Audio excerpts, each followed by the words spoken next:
नमस्कार दोस्तों, रात के 9 बज गए हैं और मैं अपने वादे के मुताबिक फिर एक किताब को लेकर आपके सामने उपस्थित हूँ। ये रात के 9 बजे का समय है, लेकिन मैं बाहर जहाँ बैठा हुआ हूँ मुझे ऐसा लग रहा है जैसे मैं रात के 2-2:30 बजे आधी रात को बैठा हुआ हूँ और चारों तरफ सन्नाटा छाया हुआ है। कहीं कोई दिखाई नहीं दे रहा है। यहाँ पर चारों तरफ ऐसा लग रहा है जैसे इन मकानों में कोई नहीं रहता है। सब अपने घरों में दुबके हुए हैं और एक अज्ञात भय जिससे सब लड़ रहे हैं, उसके डर से सब अपने अपने घरों में छुपे हैं, दबे हैं और अपने आप को संयमित करके, नियंत्रित करके घरों में अपने पैरों को रोक लिया है। और ऐसे में जब इस तरह का कोई समय होता है तो मन उचाट हो जाता है, मन कहीं नहीं लगता है। तब जो मैं कई बार कहता हूँ कि कलाओं की सारी विधाएं ऐसे समय में हमारे काम आती हैं। जो संगीत से जुड़े हुए लोग हैं उनके लिए संगीत एक बहुत अच्छा साधन है, और हम जैसे लोग जो साहित्य से जुड़े हुए हैं, लिखने पढ़ने वाले लोग हैं, हमारे लिए साहित्य है कि आप किताबें पढ़िए। लिखने का थोड़ा सा है दिक्कत इस समय, क्योंकि ये एक ऐसी खामोशी है जिसमें आप रचनात्मक नहीं हो सकते। बस ये है कि हाँ, किताबों को पढ़ रहे हैं और इस समय को कैसे जैसे तैसे करके हम काट रहे हैं। आज हम जिस किताब पर यहाँ चर्चा करने जा रहे हैं उस किताब का विमोचन भी इधर नई दिल्ली विश्व पुस्तक मेले में हुआ। और ये किताब एक अलग तरह की किताब है। अलग तरह की किताब मतलब ये एक प्रोफेशन के अंदर घुसकर उस प्रोफेशन से जुड़े हुए लोगों की कहानी हमको बताती है। इस तरह के उपन्यासों में ख़तरे बहुत होते हैं, क्योंकि जब आप किसी एक प्रोफेशन की सारी हकीकतों को उजागर करने निकलते हैं तो बहुत सारी चीज़ें उसमें ऐसी होती हैं जो आपको, लेखक को असहज कर देती हैं। ऐसे में लेखक को बहुत सावधान होकर लिखना होता है। मित्रों, ये गीताश्री जी का दूसरा उपन्यास है, वाया मीडिया, एक रोमिंग कॉरेस्पॉन्डेंट की डायरी। बहुत जाहिर सी बात है कि ये पत्रकारिता पर केंद्रित उपन्यास है और इसमें पत्रकारिता जगत की अंदर की कहानी लिखी गई है और 90 के दशक पर ये केंद्रित है। गनीमत है कि ये 90 के दशक पर केंद्रित है, क्योंकि आज की तारीख में तो पत्रकारिता बिल्कुल ही समाप्त हो गई है। मतलब आज अगर हम अपने आसपास देखेंगे तो पत्रकारिता जैसा कुछ भी नहीं बचा है। दुख होता है, मुझे भी, गीताश्री जी भी पत्रकार, सक्रिय पत्रकार रही हैं, बल्कि वो तो अभी भी पत्रकारिता में हैं। लेकिन मेरे जैसे लोग जिन्होंने पत्रकारिता को लगभग छोड़ दिया बहुत समय सक्रिय पत्रकारिता करने के बाद, आज ये दुख होता है कि पत्रकार या पत्रकारिता शब्द जो है वो आज एक थोड़ा सा, जो दुख के साथ कह रहा हूँ, कि वो आज एक गाली में परिवर्तित हो गया है। हमारा ये पेशा इतना गंदा हो गया है कि आज अपने आप को पत्रकार कहना या हम पत्रकारिता करते हैं ये कहना बहुत गंदा हो गया है। और हमारे देश में मुझे ऐसा लगता है कि अब पत्रकारिता है नहीं, कहीं कोई पत्रकारिता नहीं है। जो कुछ चल रहा है उसको अगर आप पत्रकारिता कहेंगे, जो टीवी न्यूज़ चैनल्स पर दिन रात दिखाया जा रहा है वो पत्रकारिता तो नहीं है, बाकी सब कुछ है। और मैं खुद भी वर्ष 2018 से टीवी न्यूज़ चैनल देखना छोड़ चुका हूँ। ऐसे समय में इस किताब को पढ़ना इसलिए बहुत महत्वपूर्ण है कि 90 के दशक में हमारी पत्रकारिता में घुन लगने की शुरुआत हुई थी। 90 के दशक में हमारी पत्रकारिता में दीमक लगने की शुरुआत हुई थी। वो जो लोकतंत्र का चौथा खंबा था, उस खंबे में पहली दीमक 90 के दशक में लगनी शुरू हुई थी। और उस शुरुआती दौर की कहानी गीताश्री जी के इस उपन्यास में पता चलती है। इस उपन्यास को मैंने बहुत, जिसे कहते हैं, बहुत उत्सुकता के साथ पढ़ना शुरू किया था। उत्सुकता के साथ इसलिए पढ़ना शुरू किया था क्योंकि जब मैं किसी लेखक का पहला उपन्यास पढ़ चुका होता हूँ तो मुझे बहुत उत्सुकता से प्रतीक्षा होती है उस लेखक के दूसरे उपन्यास की। मुझे ऐसा लगता है कि पहला उपन्यास लिख देना और उसके बाद फिर दूसरा उपन्यास लिख देना। ये किसी भी लेखक के जीवन के बहुत महत्वपूर्ण 2 बिंदु होते हैं। जैसा कहा जाता है कि एक उपन्यास की सामग्री तो दुनिया के हर व्यक्ति के अंदर है। अगर दुनिया के हर आदमी को लेखक बना दिया जाए तो एक उपन्यास तो लिख सकता है, इतनी सामग्री उसके पास होती है। दूसरा उपन्यास लिखना बहुत मुश्किल होता है। भोपाल के कवि संतोष चौबे की एक कविता भी है इस शीर्षक से, लंबी कविता है। बहुत कठिन होता है दूसरा उपन्यास लिखना। दूसरा उपन्यास इसलिए बहुत कठिन होता है क्योंकि पहले उपन्यास में आप अपने जितने अभी तक के जो भी आपके अंदर सब जमा पूंजी होती है उसे खर्च कर चुके होते हैं। पहले उपन्यास को बहुत अच्छा बनाने में आप अपना सारा संचित जो है उसे खत्म कर चुके होते हैं। तब दूसरा उपन्यास एक चुनौती के रूप में आपके सामने आता है। और मैं इसीलिए बहुत दिलचस्पी से दूसरा उपन्यास किसी भी लेखक का ज़रूर पढ़ता हूँ कि पहले उपन्यास में अपना सब कुछ खाली कर देने के बाद अब वो दूसरे उपन्यास में कहाँ से बहुत सारी दूसरी चीज़ें अब समेट कर लाया है। तो इस चुनौती को गीताश्री जी ने इस उपन्यास में बहुत अच्छे से पार कर लिया है। ये उपन्यास, हालांकि इसको हसीनाबाद के साथ तुलना करने की कोई औचित्य नहीं है क्योंकि दोनों अलग अलग जोन के उपन्यास हैं, लेकिन ये उपन्यास हसीनाबाद से आगे का उपन्यास है। ये हसीनाबाद के से पीछे का उपन्यास नहीं है। किसी भी लेखक के लिए बहुत ज़रूरी होता है कि उसका दूसरा उपन्यास उसके पहले उपन्यास से थोड़ा सा आगे चले। जहाँ पर उसने पहले उपन्यास में अपने आप को छोड़ा था, मतलब अपने लेखकीय कौशल का जलवा दिखाया था, जिस लेवल पर जाकर उससे थोड़ा आगे का जलवा होना चाहिए। क्योंकि अगर आप आगे बढ़े हैं, इस बीच में अगर मान लीजिए 2 साल 3 साल बाद आपका नया उपन्यास आया है और जब आप आगे बढ़े हैं तो फिर आपको उस आगे बढ़ने के कदम दिखने चाहिए। तो इस किताब में दिखते हैं, इसके लिए गीताश्री जी को बधाई। ये उपन्यास वाणी प्रकाशन से प्रकाशित होकर आया है। 225 रुपये का उपन्यास है ये, 184 पेज हैं इसमें। और गीताश्री जी की बहुत सारी किताबें, बहुत सारे कहानी संग्रह, बहुत सारी संपादित पुस्तकें आ चुकी हैं। पिछले साल ही उनके एक कहानी संग्रह, ये उपन्यास और 2 संपादित पुस्तकें आई हैं। इस तरह से वो लेखन में इस समय पूरी ऊर्जा और पूरी सक्रियता के साथ हैं उपस्थित। जब आप बहुत सारा काम कर रहे होते हैं तब विचलन होने की संभावना होती है और चीज़ों के डाइल्यूट होने की संभावना होती है। ये खतरा होता है कि जब आप बहुत सारे काम, जिसे मल्टीटास्किंग कहा जाता है, कंप्यूटर मल्टीटास्किंग का एक्सपर्ट होता है, लेकिन इंसान के लिए मल्टीटास्किंग करना अभी भी थोड़ा मुश्किल होता है। तो जब आप कहानियाँ रचते हैं, जब आप उपन्यास रचते हैं, जब आप संपादित किताबें लाते हैं तो थोड़ा सा आपके ऊपर खतरे की तलवार लटकी होती है। इस उपन्यास में गीताश्री जी ने उस खतरे की तलवार पर चलते हुए अपने आप को बाकायदा बाहर तक सफलतापूर्वक ले आई हैं। इसमें ये 90 के दशक की महिला पत्रकारों की रोमांचक दास्तान है और इसके ऊपर लिखा है खंड 1। जैसा मुझे पता चला है कि संभवतः ये 3 खंडों में आने वाला उपन्यास है। हालांकि इस उपन्यास को पढ़ते समय जहां पर ये समाप्त होता है वहां समाप्त हो जाता है, मतलब वहां ऐसा नहीं लगता है कि अब इसके आगे कहानी और बची है, लेकिन जो दुनिया की हर कहानी के साथ होता है कि वो जहां खत्म होती है वहां से कहानी फिर शुरू हो सकती है।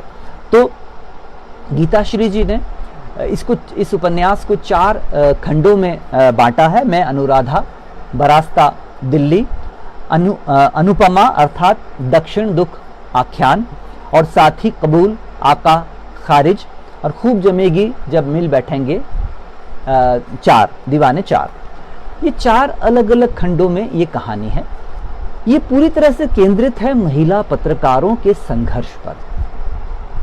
महिला पत्रकारों के संघर्ष पर ये केंद्रित है। और जिस दौर की गीताश्री जी बात करती हैं उस दौर में दिल्ली जैसे महानगरों में तो महिला पत्रकार फिर भी दिखाई देती होंगी, लेकिन अगर हम छोटे कस्बों में जाएंगे या ज़िला मुख्यालय में ज़िला ब्यूरो प्रमुख तक जाएंगे तो वहाँ तो आज भी महिला पत्रकार नहीं। मेरे शहर में एक भी महिला पत्रकार नहीं है। जहाँ पर देश के सभी बड़े समाचार पत्रों के ब्यूरो हैं वहाँ एक भी महिला पत्रकार नहीं है। भोपाल अगर जाएंगे तो भोपाल में भी गिनती की महिला पत्रकार हैं। तो आप 1990 का दौर अगर समझेंगे तो वहाँ महिला पत्रकारों के लिए कितनी मुश्किल होती होगी। इसमें दो पत्रकारों की कहानी है, एक अनुपमा है, एक अनुराधा है। और शुरुआत के दो बड़े बड़े जो चैप्टर्स हैं, जो खंड हैं, उसमें से पहला खंड अनुराधा की पूरी कहानी कहता है कि वो कैसे पत्रकारिता में आई और कैसे उसको पहली ही जो स्टोरी करने को कहा वो कब्रिस्तान की स्टोरी थी। कब्रिस्तान में एक रात बिता कर आनी थी और उसकी स्टोरी करनी थी। वो बहुत अच्छे से उस स्टोरी को करके आती। हालांकि पीछे की कहानी बहुत दिलचस्प तरीके से गीताश्री जी ने बयान की है। इस उपन्यास में जो गीताश्री जी की दूसरी बड़ी सफलता दिखाई देती है वो ये दिखाई देती है कि इस उपन्यास में उन्होंने दिलचस्पी को हमेशा जिंदा रखा है।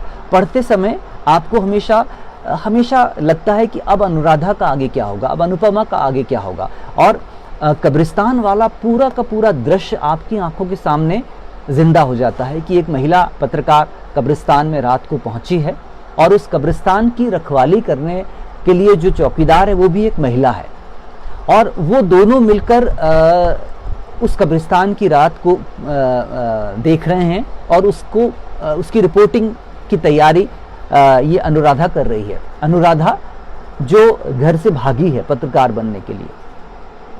तो वो दृश्य बहुत सजीव होकर उपस्थित होता है और चूंकि वो एक महिला पत्रकार है इसलिए उनके संपादक जो हैं इतना कठिन टास्क, पहला ही टास्क इतना कठिन दे देते हैं कि ये भाग जाए, कि कब्रिस्तान में एक रात बिता के आओ और वहां से एक स्टोरी करके लाओ। फिर उसके बाद शिमला पहुंचने के बाद फिर से उतनी ही कठिन स्टोरीज पर लगाया जाना, ये एक अलग तरह का स्त्री विमर्श है।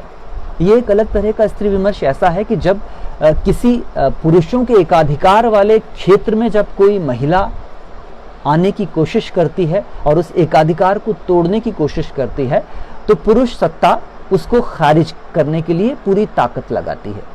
और इसमें जो हम देखते हैं कि पहली स्टोरी कब्रिस्तान की है, दूसरी स्टोरी हरियाणा में कन्या भ्रूण हत्या पर स्टोरी करने के लिए गांव में भेजा जाता है, जहां पुरुष भी जाकर नहीं स्टोरी कर सकते हैं। वहां एक महिला पत्रकार से कहा जाता है कि आप ये स्टोरी करके लाइए। और तीसरी फ्लोरोसिस की जो बीमारी फैल रही है उसकी स्टोरी करना, या जाखू के बंदरों की स्टोरी करना। ऐसी सारे टास्क जो अनुराधा को दिए जाते हैं वो उनसे पार निकल आती है। उसके बावजूद उसकी पत्रकारिता करने की ललक जिंदा रहती है और वो उस संघर्ष के बाद पत्रकारिता करती रहती है। वो पूरी बहुत रोचक दास्तान है जो मैं अनुराधा बरास्ता दिल्ली, जो एक पूरी कहानी है, वो बहुत अच्छे से उसको बताया गया है। फिर दूसरा खंड जो अनुपमा का है, दक्षिण दुख आख्यान, वो दिल्ली में पत्रकारिता करती है। उसका भी वही दुख है कि जिस ऑफिस में वो काम करती है वहाँ रंजना नाम की एक और महिला पत्रकार है जो संपादक की बहुत चहेती पत्रकार है और उसको कोई टारगेट नहीं मिलते हैं। अनुपमा को सारे टारगेट्स मिलते हैं। विदर्भ के किसानों पर आत्महत्या पर स्टोरी करने जाती है। जब वो करके आती है तो पता चलता है कि जो पत्रिका है वो तो सेक्स विशेषांक निकाल रही है और इसलिए किसानों की आत्महत्या जैसी फालतू चीज़ों के लिए अभी उस पत्रिका के पास जगह नहीं है। बमुश्किल उसको 2 पेज दिए जाते हैं कि विदर्भ के किसानों की आत्महत्या पर 2 पेज लिख दिए जाएं। 1990 के उस प्रारंभिक समय में आप इस रोग की शुरुआत पकड़ सकते हैं कि जहां देश की एक बड़ी पत्रिका सेक्स पर विशेषांक निकाल रही है। कौन सी पत्रिका? जो राजनीतिक और सामाजिक पत्रिका है, वो सेक्स पर विशेषांक निकाल रही है और उसके पास विदर्भ के किसानों की आत्महत्या को लेकर 2 पेज निकलते हैं बस। और संपादक कहता है कि इस तरह की रूखी कहानियां अब हमारी पत्रिका में नहीं जाएंगी। ये भारतीय पत्रकारिता के विचलन की शुरुआत है। मैं आज की पत्रकारिता को, जो मैंने प्रारंभ में कहा कि आज पत्रकारिता बची ही नहीं है। अब आप किसी को पत्रकार मत कहिए, अब आप पत्रकारिता मत कहिए, कुछ भी मत कहिए। आप वो पत्रकार हैं ही नहीं जो दिन भर टीवी न्यूज़ चैनलों पर बैठकर चिल्ला रहे हैं कि आप उन्हें पत्रकारिता या पत्रकार की कैटेगरी में रखेंगे। बिल्कुल नहीं, वो पत्रकार हैं ही नहीं। तो इसमें वो विचलन शुरुआत से दिखाई देता है। या एक प्रदेश में सरकार गिराने की योजना बन गई है और अनुपमा के हाथ में वो सारे सूत्र लग जाते हैं। और जब उसके हाथ में वो सूत्र लग जाते हैं तो वो अपने संपादक को बताती है कि सर, हमारे प्रदेश की सरकार के गिराने के लिए ऐसा ऐसा षड्यंत्र हो गया, मेरे पास ये सूचनाएं हैं। तो वो संपादक हंसी उड़ाता है। दरअसल मैंने भी ज़िला ब्यूरो प्रमुख के रूप में बहुत काम किया है। 7-8 साल मैंने पत्रकारिता की है। भोपाल में जो प्रांतीय डेस्क पर बैठा हुआ जो संपादक स्तर का पत्रकार होता है, वो किसी ज़िला ब्यूरो चीफ की तुलना में उसकी समझ और उसकी अकल आधी से भी कम होती है। लेकिन वो भोपाल की प्रांतीय डेस्क पर बैठा है, जहाँ पर बैठकर वो सीहोर जैसे कस्बों के ज़िलों से जो समाचार आ रहे हैं, ज़िला ब्यूरो प्रमुख जो दिन रात क्षेत्र में काम करके अपने समाचार निकल के ला रहे हैं, उनको वो वहाँ बैठकर काट देता है, नहीं छापता है। बाईलाइन मतलब जिसमें पत्रकार का नाम भी जाता है, बाईलाइन नहीं देता है, और कहीं वो बाईलाइन में अपना भी नाम डाल देता है। ये कस्बाई पत्रकारों की सबसे बड़ा दुख है कि भोपाल में बैठे हुए कुछ मूर्ख टाइप के संपादक, जिनकी अकल इन पत्रकारों की तुलना में कुछ भी नहीं है, वो उनको संपादित करते हैं।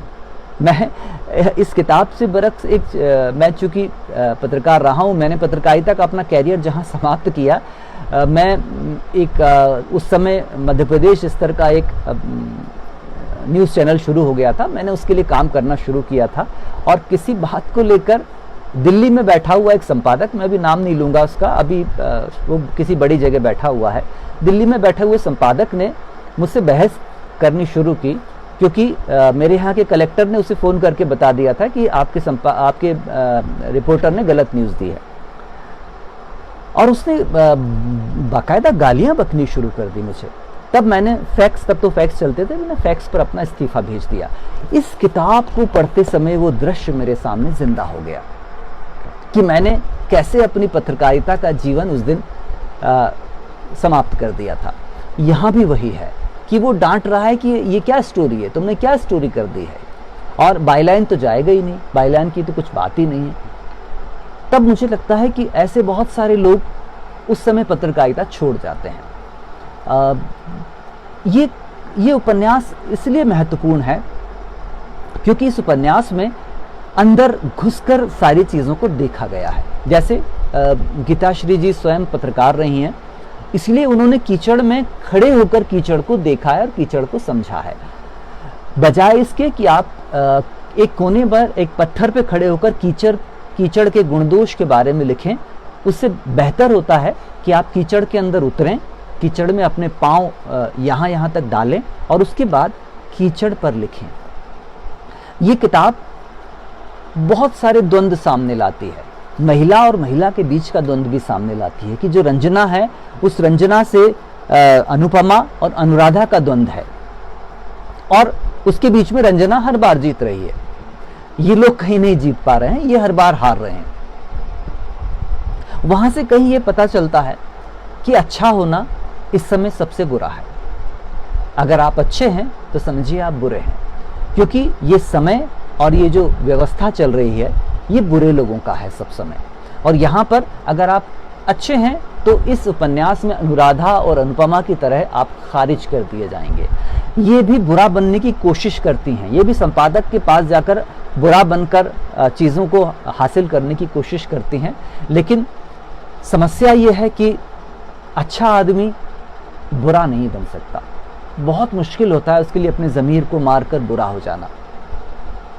तो ये किताब मुझे, चूँकि मैं पत्रकार रहा हूँ, इसलिए मुझे ऐसा लगा जैसे मेरी ही कोई कहानी लिख दी गई हो, और ऐसा लगा जैसे बहुत सारे उन पत्रकार मेरे से जुड़े हुए कई सारे पत्रकार हैं जो नई उम्र के पत्रकार हैं, वो हमेशा यही पूछते हैं कि भाई साहब आपके समय में आप क्या करते थे।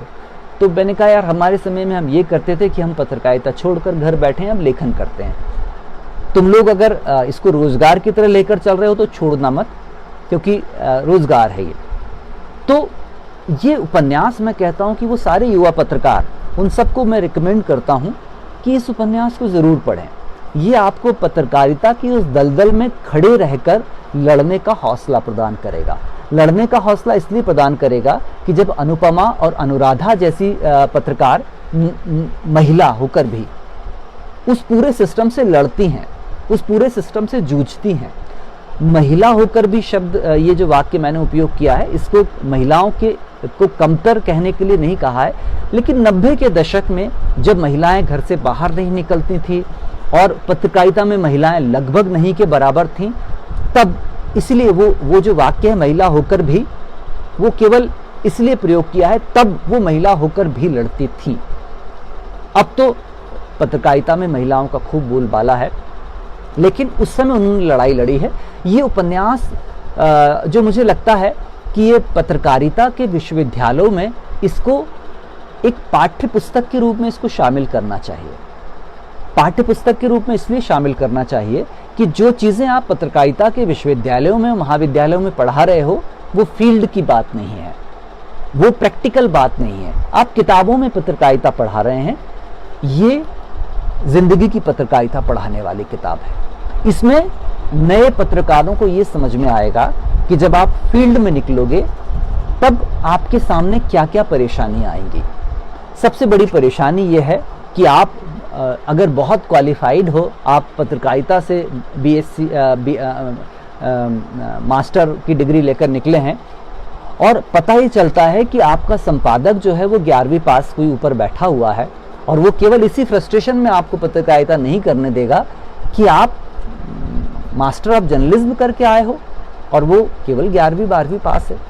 तो इस तरह के जो फ्रस्ट्रेशंस हैं उनका भी आपको सामना करना पड़ेगा।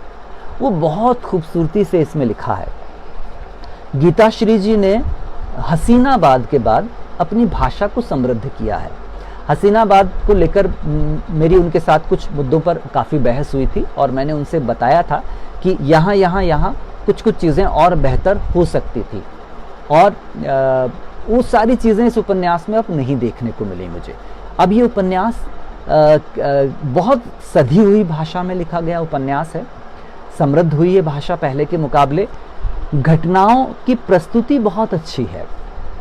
सुधा ओम ढींगरा जी ने यहाँ पर कमेंट किया है कि वो भी पत्रकार रही हैं, आप भी पंजाब केसरी की उस दौर में पत्रकारिता करती रही हैं, आपको तो ये उपन्यास ज़रूर पढ़ना चाहिए, क्योंकि इसको पढ़ते हुए आपके सामने वो सारे दरीचे खुलने लगेंगे कि एक पत्रकार को क्या क्या चीज़ें भोगनी पड़ती हैं। इसमें अनुपमा के उस समय कारगिल का युद्ध शुरू हुआ था, तो वहां जाने के लिए वो बहस कर रही है अपने संपादक से कि मैं वहां रिपोर्टिंग करने जाना चाहती हूं, और उसका संपादक उसकी केवल इसलिए हंसी उड़ा रहा है कि वो महिला होकर युद्ध की पत्रकारिता करना चाह रही है। उससे कहा जाता है टूरिज्म की पत्रकारिता करो, उससे कहा जाता है कि वो मैं बोलने में थोड़ा सा खराब है लेकिन चूंकि ये एक समीक्षा है, उससे कहा जाता है कि सेक्स टॉयज के ऊपर एक स्टोरी करके लाओ, और वो जाती है स्टोरी करने। जो कारगिल युद्ध का समाचार करने जा रही पत्रकार है, उससे कहा जाता है कि सेक्स टॉय पर स्टोरी करके लाइए। कितना संघर्ष है, कितनी परेशानी है उन लोगों के जीवन में कि वो लोग, वो महिला पत्रकार उस समय की, ऐसा लगता है कि किसी शायर ने जो कहा है कि पीछे बंधे हैं हाथ मगर शर्त है सफ़र, किससे कहें कि पाँव के कांटे निकाल दे। हाथ बांधकर सफ़र करने को कहा जाता है उनसे। और फिर साथी कबूल आका खारिज में इन दोनों की दोस्ती, अनुराधा और अनुपमा की दोस्ती होती है, और फिर रंजना हटा दी जाती है और फिर रंजना की वापसी होती है। बहुत अच्छे से इस उपन्यास में इन सब चीज़ों का विवरण दिया गया है। मैं अभी ये सोचकर थोड़ा सा परेशान हो रहा हूँ कि खंड 2 और खंड 3 में और क्या आने वाला है। मुझे ऐसा लगता है कि लेखक को खंड लिखने से बचना चाहिए।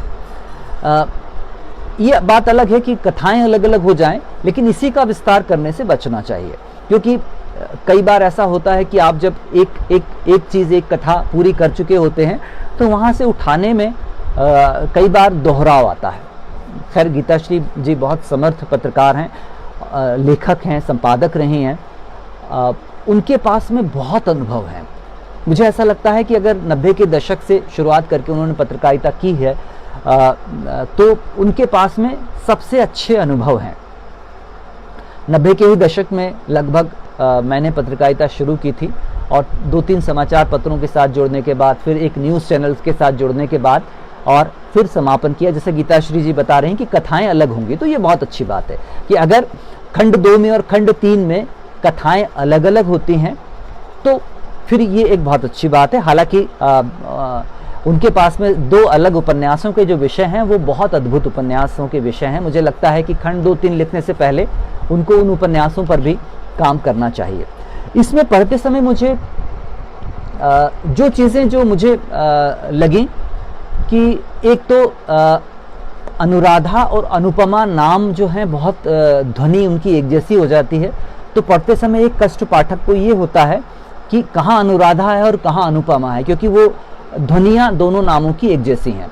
इसलिए अगली बार ये ध्यान जरूर रखना चाहिए कि जब 2 केंद्रीय पात्र हों तो उनके नाम ज़रा अलग होने चाहिए, उनकी ध्वनियाँ ज़रा अलग होनी चाहिए, ताकि ये कन्फ्यूज़न ना पैदा हो। पाठक चूँकि जब पढ़ता है तो बहुत ध्यान में, बहुत लीन होकर पढ़ता है, तो कई बार ये चीज़ें उसको थोड़ी सी परेशान करती हैं। अब आपने सही कहा कि महिला पत्रकारों की दुनिया एक किताब में नहीं खंगाली जा सकती। असल में जितनी भी कामकाजी महिलाएं हैं उनकी दुनिया जो है उसको आप एक किताब में कभी भी नहीं ले सकते। उनकी चुनौतियां, उनके संघर्ष और उनकी परेशानियां जो आपने इसमें बता दी हैं, मुझे मैं अपना समय देखकर मुझे याद आता है कि जब एक पुरुष पत्रकार को इतनी परेशानियां, इतनी चुनौतियां होती हैं, तो उस समय महिला पत्रकारों को कितनी संकट और कितना संघर्ष है। आप सोचिए कि हरियाणा के बिल्कुल ठेठ गांव में एक लड़की खड़ी हुई है, जाटों के बीच में खड़ी हुई है और कन्या भ्रूण हत्या पर स्टोरी करने आई है। आप इसको सोच सकते हैं कि कैसे कर सकती है वो, लेकिन वो करती है। वहाँ से डाटा निकाल कर लाती है और अच्छे से उस सबको पेश करती है। तो जो मैंने फिर कहा, मैं फिर से कहता हूँ, अगर पत्रकारिता विश्वविद्यालय या महाविद्यालय से संबंधित कोई इस लाइव को देख रहे हैं तो ये किताब आपके द्वारा पढ़ाई जा रही बहुत सारी फालतू की किताबों की जगह अगर आप इसको टेक्स्ट बुक के रूप में शामिल कर दें, क्योंकि मुझे मालूम है आप लोग क्या पढ़ा रहे हैं। पत्रकारिता के कई विद्यार्थी मेरे पास आते हैं और वो जो किताबें उन्हें पढ़ाई जा रही हैं वो किताबें किसी काम की नहीं हैं। उसकी जगह ये प्रैक्टिकल किताबें पढ़ानी चाहिए उनको, जहाँ से पता चलेगा कि पत्रकारिता कितना मुश्किल काम है। तो ये किताब आप ज़रूर पढ़िए, मेरी सलाह पर पढ़िए।